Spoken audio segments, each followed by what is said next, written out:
Welcome back to Time with God series, Joyce Meyer's Everyday Life Bible Journey for Busy Moms. I'm WendyMichelle Thompson, and we will pick up where we left off, Exodus 15. And for those of you that don't know, I have been having some severe problems with my right cornea, and I'm going to a cornea specialist, and it's not looking too good right now. So I am reading basically with one eye, and it's taken on all this strain for both eyes. Please pray for me and give me some grace if I stumble or have a little bit of trouble really seeing, because I am only seeing this with one eye and it is painful. But I want to be here as promised with you guys. Thanks so much for your love. Let's get started with Exodus 15. Then Moses and the Israelites sang this song to the Lord, saying, I will sing to the Lord, for he has triumphed gloriously. The horse and his rider, or its chariot, has he thrown into the sea. The Lord is my strength and my song, and he has become my salvation. This is my God, and I will praise him, my father's God, and I will exalt him. The Lord is a man of war. The Lord is his name. Pharaoh's chariots and his host has he cast into the sea. His chosen captains also are sunk in the Red Sea. Verse 5. The floods cover them. They sank in the depths, clad in mail like a stone. Your right hand, O Lord, is glorious in power.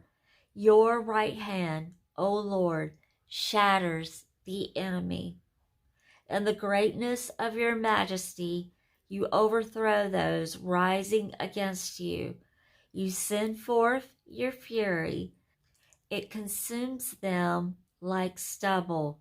With the blast of your nostrils, the waters piled up. The floods stood fixed in a heap. The deeps congealed in the heart of the sea. The enemy said, I will pursue, I will overtake, I will divide the spoil. My desires shall be satisfied upon them. I will draw my sword, my hand shall directly destroy them. Verse 10. You, Lord, blew with your wind. The sea covered them, clad in mail. They sank as lead in the mighty waters. Who is like you, O Lord, among the gods? Who is like you, glorious in holiness, awesome in splendor, doing wonders? You stretched out your right hand. The earth's sea swallowed them. You, in your mercy and loving kindness, have led forth the people whom you have redeemed. You have guided them in your strength to your holy habitation. Verse 14. The peoples have heard of it. They tremble. Pangs have taken hold onto the inhabitants of Philistia. Verse 15. Now the chiefs of Edom are dismayed. The mighty men of Moab, renowned for strength, trembling takes hold of them.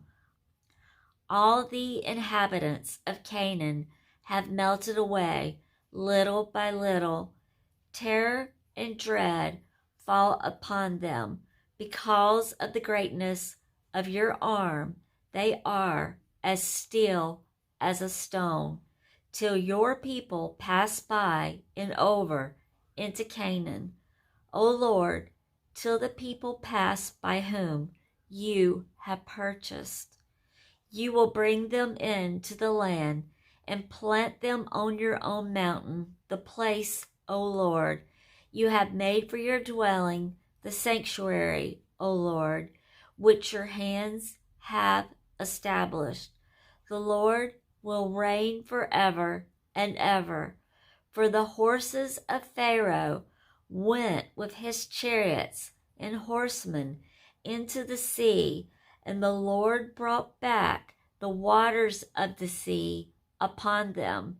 But the Israelites walked on dry ground in the midst of the sea. Verse 20.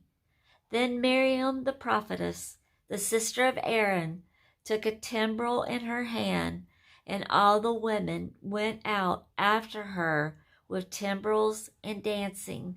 And Miriam responded to them, Sing to the Lord, for he has triumphed gloriously and is highly exalted. The horse and his rider he has thrown into the sea. Then Moses led Israel onward from the Red Sea, and they went into the wilderness of Shur. They went 3 days, which is 33 miles, in the wilderness, and found no water. When they came to Marah, they could not drink its waters, for they were bitter. Therefore it was named Marah, which means bitterness. The people murmured against Moses, saying, What shall we drink? Verse 25. And he cried to the Lord, and the Lord showed him a tree, which he cast into the waters, and the waters were made sweet. There the Lord made for them a statute and an ordinance, and there he proved them, saying, If you will diligently hearken to the voice of the Lord your God, and will do what is right in his sight, and will listen to and obey his commandments, and keep all his statutes, I will put none of the diseases upon you which I brought upon the Egyptians, for I am the Lord who heals you. And they came to Elim, where there were 12 springs of water and 70 palm trees, and they encamped there by the waters. And that concludes Exodus chapter 15. Thank you so much for bearing with me, guys. Please continue to pray for my right cornea, that it's not going to be as bad as what they think. So far, there's not a lot of great hope for saving it. I could go blind in this eye, but we do know if that happens, it's God's will. It's for a purpose and always for his glory. Thank you guys for loving me, praying for me, being such a huge support to this channel. God bless you today and all your tomorrows.